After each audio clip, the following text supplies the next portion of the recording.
I've heard it said many times that the best time to prune a tree is any time the saw is sharp.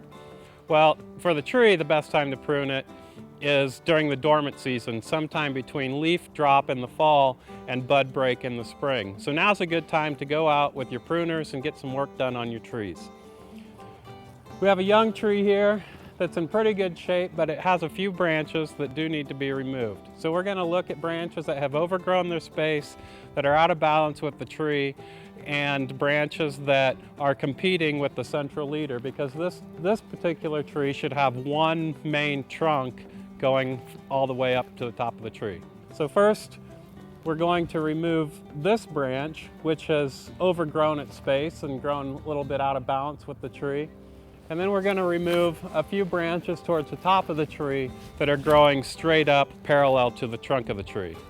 So for a young tree, we probably don't need to make too many pruning cuts, but the cuts we make now will have a long-term effect, improving the strength and the form of the tree. But we want to make sure that we don't remove any more than 25% of the branches on the tree in any one season. Next time, we'll teach you how to remove a larger branch from a large tree, but for now, this is Chris Hilgert with the University of Wyoming Extension, and you're watching From the Ground Up.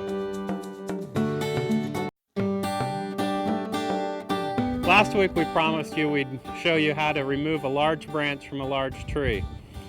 Whenever we prune a branch out of a tree, we want to make sure we have good reason to do that. Dead, diseased, dying, broken limbs, those are all good reasons to remove a branch from a tree. But also take a look at your tree and see if there are branches that are rubbing or crossing each other or growing parallel to each other. If we remove one of those competing branches, we can open up the tree and help prevent injury. Whenever you remove a large branch from a tree, you want to use the 3-cut method. First, you do an undercut about 3 or 4 inches out.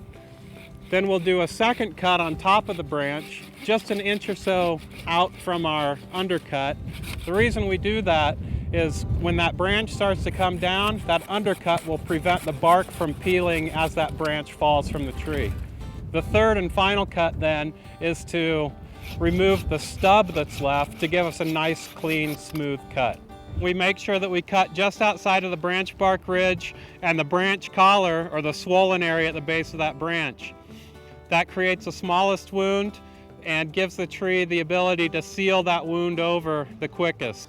And in general, evergreen trees don't need as much pruning as deciduous trees. First of all, if there's any dead, dying, or broken branches in the tree, we're going to cut those branches out. Second, this tree here is part of a windbreak, so we want the branches all the way to the ground, but quite often people like to cut some of those bottom branches up. When you do that, you take several years to do it, but you'll cut a whole ring of branches and slowly bring that bottom level up. Third, this is a really good example of how competing leaders are weaker. It's actually cracking a little bit right now. I'm going to move this one out. Fourth, quite often these evergreen trees will lose their tops to insects or wind damage, and these main branches in the middle are not taking the lead stem. This one is. This one's taller than these two that are actually further up the trunk than they are. So we're going to remove these in the middle so that this one, over several years' time, can become the main leader.